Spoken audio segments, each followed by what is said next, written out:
É muito importante dentro da gastronomia chinesa, né, pessoal, a questão do preparo antecipado, porque, como eu falei para vocês, assim que iniciar o processo de cocção, a gente não tem mais chance, vai ter que colocar todos os ingredientes de uma forma rápida na panela.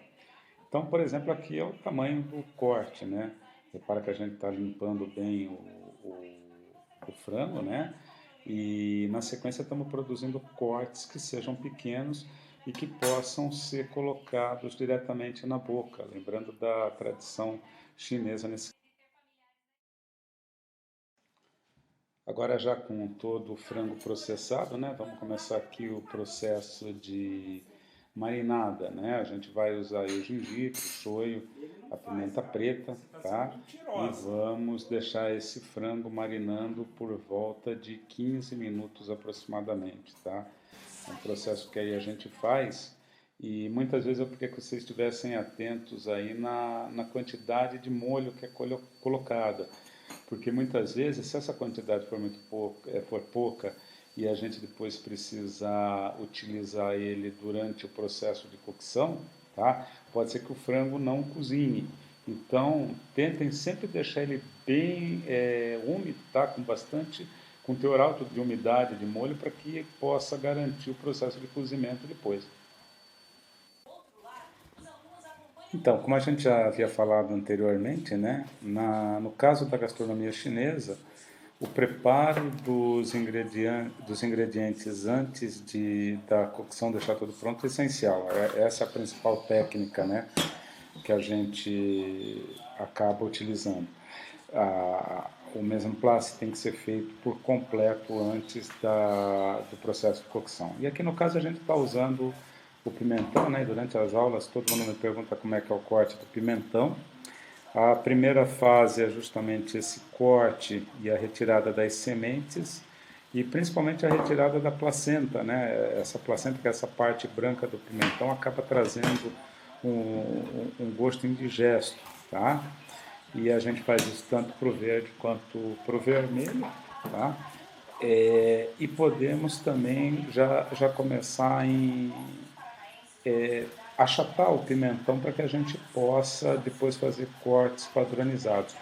Mais uma vez, né, dentro da gastronomia chinesa, o corte tem que ser feito de forma que se possa pegar o alimento, levar à boca, sem morder, de uma maneira por inteira, né?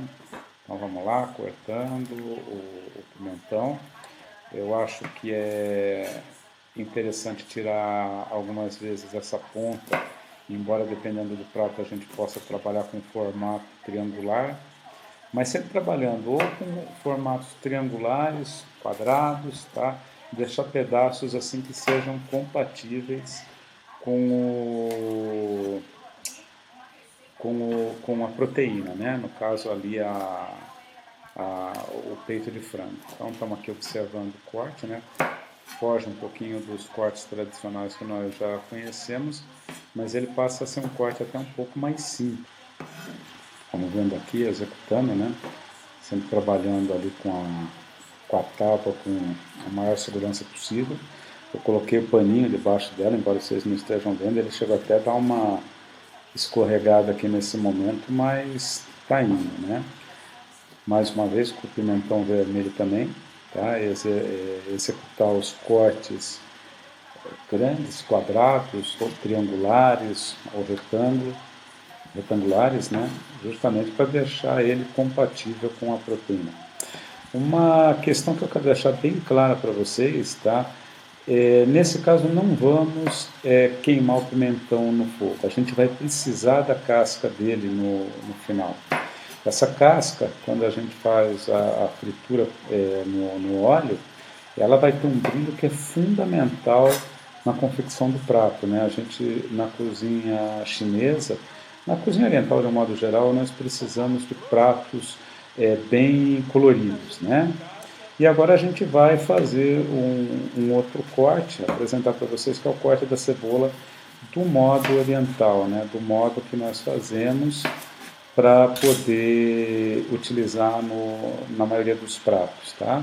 Então nós vamos pegar a cebola, essa cebola, diferente dos cortes que a gente costuma fazer, vai ser cortada, tá, ao meio. Nós vamos cortar ela ao meio. E na sequência, vamos cortar ela em 4, fazendo com que a gente tenha aí, tá, 4 pedaços que possam ser desfolhados. Então, no caso da cebola, nós vamos retirar as folhas, tá? Eu não quero ela picada, eu não quero ela julienne, eu quero as folhas da cebola bem separadas, tá? Bem, e de preferência escolher uma cebola que vai me dar cortes, né? Que vai me dar cortes próximos, parecidos com o tamanho do pimentão, tentando respeitar aquela ordem de proporcionalidade para que a gente tenha ali um resultado estético bacana, que é fundamental na gastronomia chinesa, tá? Então, esse brilho que a casca de cebola também vai passar, que a folha de cebola vai passar junto com o pimentão, é fundamental na hora de se fazer o processo de encerramento, do empratamento da comida, tá? Então, já viram mais ou menos aí os tamanhos, tá? E agora no final vamos aqui apresentar, né, o nosso resultado de mise en place de legumes. Todos vão ser utilizados no mesmo momento. Bom, pessoal, agora a gente vai apresentar aqui um dos grandes segredos da técnica da cozinha oriental chinesa, que é o slurry, né? Que é o molho que a gente vai fazer com amido e com soja. E quando a gente fala que é o QB, né, a quantidade suficiente, é difícil ter uma medida porque vai depender de vários fatores, inclusive da própria wok que vocês estão utilizando. Então, geralmente, o que eu faço? É uma colher de sopa de amido, tá? E depois o shoyu eu coloco até ficar um dedo acima dessa medida. Não é uma medida exata nesse caso, não é uma medida precisa, mas vocês vão ver que depois ele depende muito da panela, então a gente às vezes tem que trabalhar variando essa proporção, tá certo? Mas a gente consegue sentir exatamente na hora da cocção.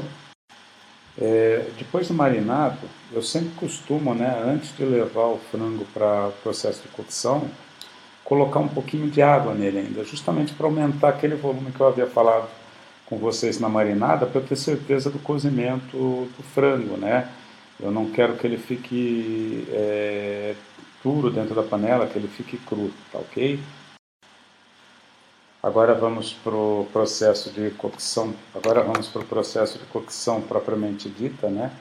Reparem que a gente nesse caso não está usando a wok porque na realidade a gente vai estar fazendo um molho, tá?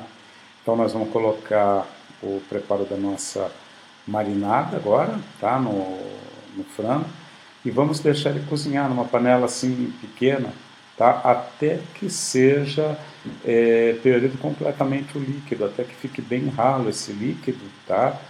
E que a gente também constate que o frango foi completamente cozido, né? Reparem que nesse momento que é importante a gente frisar que os pedaços têm que ser pequenos, pequenos iguais, tá? Para que eles possam justamente cozinhar de uma maneira equivalente, tá? A gente precisa que esse cozimento seja feito de uma maneira igual. Aí depois disso a gente vai ficar observando, né, a panela e vamos observar o processo de fervura do frango, que a gente já está vendo que ele iniciou esse processo, né, a carne já está começando a pegar uma cor de cozimento. E eu vou deixar um pouquinho mais até que esse molho que está embaixo, né, esse molho da marinada, desapareça. E nesse ponto a gente começa a sentir a diferença e o aroma que tem devido à utilização do gengibre ralado, né? O gengibre ralado dá um efeito muito bom nesse prato, a gente consegue aromatizar bem ele com essa situação. E nesse ponto agora não está na receita que eu passei para vocês, mas eu achei legal colocar que é uma coisa que favorece muito a comida chinesa. O amendoim, tá? De preferência esse amendoim cru, tá? A gente coloca o amendoim cru e vai mexendo aqui na panela e vamos deixando ele cozinhar também junto com o frango. E esse sabor do amendoim junto com o frango, junto com os outros ingredientes da gastronomia chinesa, né, que são característicos, dá um sabor todo especial, né? Então, o amendoim não é algo obrigatório, mas quando é colocado, quando você tem a possibilidade de colocar, você cria um diferencial muito bacana para esse prato. Aqui nós vamos começar o processo de utilização da wok, né, que é uma das principais técnicas que a gente tem que aprender a utilizar na gastronomia oriental. A wok tem que ser utilizada extremamente quente. Repara que ela, quando eu coloco ela no fogo, depois que ela está fumegando, eu vou colocar o óleo. E aí o óleo bem aquecido, deixo novamente fumegar o máximo possível e faço os movimentos rotacionais para quê? Para espalhar esse óleo. Porque a wok não cozinha só no fundo, eu utilizo a wok para cozinhar em todos os espaços. E a concentração de calor devido ao formato dela é muito grande. Então agora vamos ver aí o salteamento dos legumes, né? Vamos saltear. Reparem que eu não quero que eles fritem, eu não quero que eles fiquem com resíduo de carbonização, tá?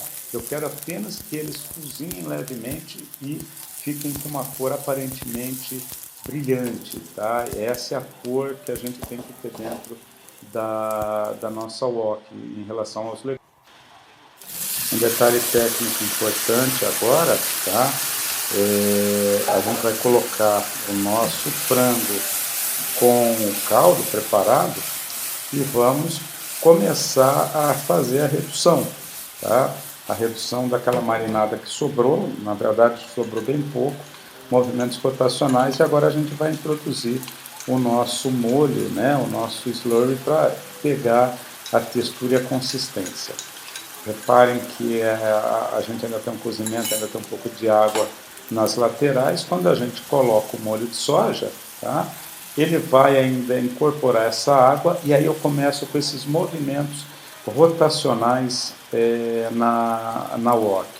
Esses movimentos são interessantes por quê? Porque eles acabam por reduzir essa água, né? Ele vai tirando a água e o molho vai pegando a consistência ideal, a consistência que a gente espera dentro desse prato.